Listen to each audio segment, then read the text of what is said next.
બોલો દશા માત કી જય। કર્ણાવતી નામના નગરનો રાજા કર્ણદેવ ખૂબ જ અહંકારી અને વિલાસી હતો। તેના અભિમાન અને ભોગ વિલાસનો કોઈ પાર નહોતો। તેને કમલાવતી નામની એક ગુણવાન અને ચારિત્રશીલ પત્ની હતી। તે જેટલી આસ્તિક હતી એટલો જ કર્ણદેવ નાસ્તિક હતો। રાણી કમલાવતી રાજાને ઘણીવાર સમજાવતી કે અભિમાન સારી વસ્તુ નથી। માણસે ધર્મકાર્યોમાં પણ ધ્યાન આપવું જોઈએ। સુખ અને વૈભવ આજે છે, કાલે નહીં। પરંતુ રાજા રાણીની આ સલાહ માનવાને બદલે ઉલટું વધુને વધુ બગડવા લાગ્યો। તે સુરા અને સુંદરીઓના મદ અને ભોગમાં મસ્ત રહેવા લાગ્યો। એક દિવસ નિરાશ રાણી મહેલના ઝરૂખામાં ઊભી હતી ત્યારે થોડે દૂર નદી કિનારે કેટલીક સ્ત્રીઓને ભેગી મળી કંઈક વ્રત કરતી જોઈ। રાણીએ દાસીને બોલાવી એ સ્ત્રીઓ શું કરી રહી છે તે જાણીને લાવવાનું કહ્યું। થોડી વારે દાસી પાછી આવી અને રાણીને કહ્યું, રાણીજી, એ સ્ત્રીઓ દશામાનું વ્રત કરે છે। રાણી આશ્ચર્ય પામી। તેણે પૂછ્યું, એ વ્રત કેવી રીતે કરે છે તે જાણીને લાવી છે? હા, તેમણે કહ્યું કે અમે સૂત્રના 10 તાંતણા લઈ તેને કંકુથી રંગીએ છીએ અને તેની 10 ગાંઠો વાળીએ છીએ। પછી દશામાં માતાની માટીની મૂર્તિ બનાવી તેની પૂજા કરીએ છીએ। આ સાંભળીને રાણીને પણ દશામાનું વ્રત કરવાની ઈચ્છા થઈ। તેણે રાજાને વાત કરી। રાજાએ હસીને ઉડાવતા કહ્યું, રાણી, વ્રત આ બધું ધતિંગ છે। આપણને શેની ખોટ છે કે આપણે આ વ્રતથી પૂરી કરવી છે? ધન, દૌલત, સુખ, સાહિબી, સંતતિ બધું જ આપણી પાસે છે તો આપણે વ્રત કરવાની શી જરૂર છે? અને રાજાએ રાણીને દશામાનું વ્રત કરવાની સ્પષ્ટ ના પાડી દીધી। રાણી ઉદાસ થઈ ત્યાંથી જતી રહી। પરંતુ માં દશામાં પોતાનું ઘોર અપમાન જોઈ ક્રોધિત થઈ ગયા। તેમણે અભિમાની રાજાને પાઠ ભણાવવાનું નક્કી કર્યું। બીજા જ દિવસે સૂર્યોદય થતાં જ પડોશી દેશનો રાજા લશ્કર લઈ કર્ણાવતી ઉપર ચડી આવ્યો। આ એકાએક આક્રમણથી કર્ણદેવ હેબતાબ થઈ ગયો અને લડાઈમાં હારી ગયો। પડોશી રાજાએ તેનું રાજપાટ છીનવી લીધું। જીવ બચાવવા રાજા રાણી અને 2 કુંવરોને લઈ નાસી છૂટ્યા। રસ્તામાં રાણીએ કહ્યું, તમે મને દશામાં વ્રત કરવાની ના પાડી એથી માતાજીનો ક્રોધ તમારા ઉપર ઉતર્યો છે। રાજાએ આ સાંભળી રાણીને મારી। આમ ભૂખ, તરસ, થાક અને ત્રાસ વેઠતા રાજા રાણી અને 2 કુંવરો એક વાડીમાં પહોંચ્યા। ત્યાં થાક ઉતારવા બેઠા ત્યાં તો એકાએક વાડીના બધા ફૂલ ઝાડ કરમાઈ ગયા। રાજા રાણી અને બંને કુંવરો આ જોઈ હબક પામી ગયા। ત્યાં માળી આવી ચડ્યો। તેણે પણ આ દ્રશ્ય જોઈ વિચારવા લાગ્યો કે માનો ના માનો આ લોકો અકર્મી લાગે છે, નહીંતર ક્ષણમાં વાડી આ રીતે સૂકી ભઠ્ઠ ના થઈ જાય। અને તેમણે હડધૂત કરી કાઢી મૂક્યા। રાજા, રાણી અને બંને કુંવરો નિરાશ થઈને ત્યાંથી આગળ ચાલવા લાગ્યા। થોડે દૂર ગયા પછી એક વાવ આવી। વાવ જોઈ બધાને પાણી પીવાનું મન થયું। કુંવરો તો ઝડપથી વાવના પગથિયા ઉતરવા લાગ્યા। પરંતુ વાવમાં ગયા તો બંને કુંવરો અદૃશ્ય થઈ ગયા। રાજા અને રાણી બંને કારમું કલ્પાંત કરી ઉઠ્યા। રાજાને હવે મનોમન પસ્તાવો થવા લાગ્યો કે જરૂર તે દશામાં ક્રોધનો જ શિકાર બનાવ્યો છે। પહેલા રાજ ગયું અને હવે કુંવરો। રાજાએ કહ્યું, રાણી, રડીશ નહીં। જેણે આપ્યા હતા તેણે જ પાછા લીધા છે।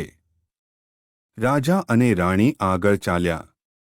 ચાલતા ચાલતા તેઓ એક ગામના પાદરે પહોંચ્યા। રાજા આમંત્રણ આપી ઊભો રહ્યો અને કહ્યું, રાણી, આ તો મારી બહેનનું ગામ છે। ચાલ, મારી બહેનને મળવા જઈએ। રાજાએ એક માણસને બોલાવી પોતાના આગમનનો સંદેશો આપવા બહેનને ત્યાં મોકલ્યો। બહેન પોતાના ભાઈ માટે પિત્તળના ઘડામાં સુખડી ભરીને મોકલાવી અને ઘડામાં એક સોનાનું સાંકડું પણ મૂક્યું। રાજાએ ઘડામાં જોયું તો સુખડી જગ્યાએ કોલસા અને સાંકડાની જગ્યાએ ફૂંફાડા મારતો કાળતરો નાગ હતો। આ જોઈ રાજા ક્રોધથી રાતોપીળો થઈ ગયો। તેના માન્યામાં આવ્યું કે તેની સગી બહેન તેના માટે ઘડામાં સાપ મોકલાવ્યો હતો, પરંતુ એ હકીકત હતી. રાજા માથું પકડી વિચાર કરવા લાગ્યો તો તેને સમજાયું કે આ બધું દશામાના ક્રોધનું જ પરિણામ છે. તેથી તેમણે ઘડાને જમીનમાં દાટી દીધો. રાજા અને રાણી આગળ વધ્યા. ચાલતા ચાલતા એક નદી આવી. નદી કિનારે ચીભડાની વાડી હતી. રાણીને ખૂબ ભૂખ લાગી હતી. તેને રખેવાળ નેશેક ચીભડું આપવા કહ્યું. રખેવાળ રાણી ઉપર દયા આવી. તેણે રાણીને એક ચીભડું આપ્યું. રાણીએ ચીભડાને સાડીના છેડાથી ઢાંકી દીધું. રાણીને થયું કે કોઈ કૂવા કિનારે શાંતિથી ચીભડું ખાઈ પાણી પીવું. રાજા રાણી થોડે દૂર ગયા ત્યાં જ તેમના પાછળ સૈનિકો આવી પહોંચ્યા. તેમણે બંનેને રોક્યા અને તેમની ઝડપી લીધી. તેમણે રાણીની સાડીમાં ઢાંકેલું નાસી ગયેલા રાજકુંવરનું માથું સંતાડેલું મળ્યું. મા દશામાના ક્રોધને લીધે રખેવાળે આપેલું ચીભડું રાજકુંવરનું માથું બની ગયું હતું. સૈનિકો હોધે ભરાયા અને તેમને દોરડેથી બાંધી રાજાની સામે લઈ ગયા. રાજાએ પણ ગુસ્સે થઈ તેમને તાત્કાલિક જેલમાં પૂરી દેવાનો આદેશ કર્યો. જેલમાં બેઠા બેઠા રાજા રાણી આ ઘટના ઉપર શાંત ચિત્તે વિચારવા લાગ્યા. તેમને ખાતરી થઈ ગઈ કે જે કંઈ બનાવો બની રહ્યા હતા તે બધા દશામાના કોપને લીધે જ બની રહ્યા હતા. તેથી હવે યેનકેન પ્રકારે દશામાના ક્રોધને તો શાંત પાડવો જ રહ્યો.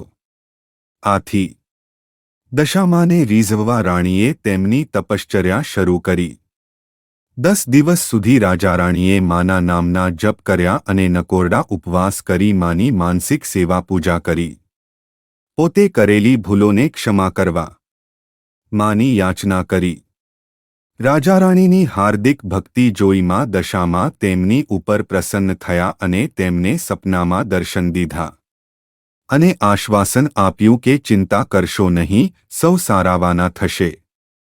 બીજા દિવસે શત્રુ રાજાને સ્વપ્નમાં આવી મા દશામાએ કહ્યું, હે રાજા, તે નિર્દોષ પતિપત્નીને વગર વિચાર્યે જેલમાં પૂર્યા છે. તેથી કાલે સવારે તું એમને છોડી મૂકજે, નહીંતર તારો સર્વનાશ થશે. અને હા, તારો કુંવર રિસાઈને જતો રહ્યો છે તે હજી જીવિત છે. તે સવારે તારે ત્યાં આવી જશે. સવારે કુંવર ક્ષેમકુશળ પાછો આવી જતા શત્રુ રાજાએ રાજા રાણીને જેલમાંથી છોડી મૂક્યા. રાજા રાણી દશામાં માતાનો આભાર માનતા અને ગુણગાન ગાતા ત્યાંથી આગળ ચાલ્યા અને બહેનને ગામ આવી પહોંચ્યા. રાજાને પેલો જમીનમાં દાટેલો થડો યાદ આવ્યો. તેણે જમીન ખોદી ઘડો બહાર કાઢ્યો અને અંદર જોવું તે તેમાં સુખડી અને સોનાનું સાંકળું હતું. બહેનને પણ ભાઈના આગમનની ખબર પડી તો ભાઈ ભાભીને લેવા સામે આવે છે. થોડા દિવસ પોતાને ત્યાં રાખી બંનેની આગતા સ્વાગતા કરી. પછી રાજા રાણીએ બહેનની વિદાય લીધી અને આગળ ચાલ્યા. તેઓ પેલી વાવ પાસે આવી પહોંચ્યા જ્યાં તેમના બંને કુંવરો અદૃશ્ય થઈ ગયા હતા. વાવમાં ગયા તો એક ડોશીમા તે બંને કુંવરોને લઈને તેમની રાહ જોતા ઊભા હતા. રાજાએ પૂછ્યું, આ કુંવરો ક્યાંથી મળ્યા? જવાબમાં દશામાં એ તેમનું અસલ સ્વરૂપ પ્રકટ કર્યું અને રાજા રાણીને આશીર્વાદ આપતા કહ્યું, હે રાજન, તારી રાણીની ભક્તિથી હું પ્રસન્ન થઈ છું. તેની ધર્મપરાયણતા અત્યંત પ્રશંસનીય છે. તો પણ હવે તો સુધરી ગયો છે. જા, તને તારું ઝૂંટવાઈ ગયેલું રાજ્ય પાછું મળશે. દશામાની કૃપાથી રાજા ગદગદ થઈ ગયોને તેમના પગે પડી કહ્યું, માં, તમે તો દયાળુ છો. તમારો મહિમા અપરંપાર છે. તમારી કસોટીમાંથી પાર ઉતરવું પામર માનવી માટે કઠિન છે. તેથી માં, સૌના ઉપર દયાની અમી દ્રષ્ટિ રાખજો.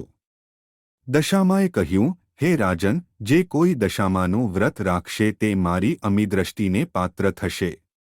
જે કોઈ પણ મારું અપમાન કરશે તે મારા ક્રોધનો ભોગ બનશે. અને દશામાં અદૃશ્ય થઈ ગયા. પછી રાજાએ પ્રજાનો સાથ લઈ શત્રુ રાજા સાથે લડાઈ કરી અને પોતાનું રાજ્ય પાછું મેળવ્યું. રાજાએ નિષ્ઠાથી માં દશામાનું મંદિર બંધાવ્યું અને પ્રજામાં તેમનો મહિમા વધાર્યો. માના પ્રતાપથી તેઓ સુખશાંતિમાં જીવન પસાર કરવા લાગ્યા. જય દશામા. દશામા જેવા રાજારાણીને ફળ્યા તેમ સર્વને ફળજો. વ્રત કરનાર, વાર્તા લખનાર, વાર્તા વાંચનાર સર્વની દશા સુધારજો. સુખસંપત્તિ અને સંતતિ આપજો, શ્રદ્ધા અને વિશ્વાસ અને સનિષ્ઠા પ્રદાન કરજો.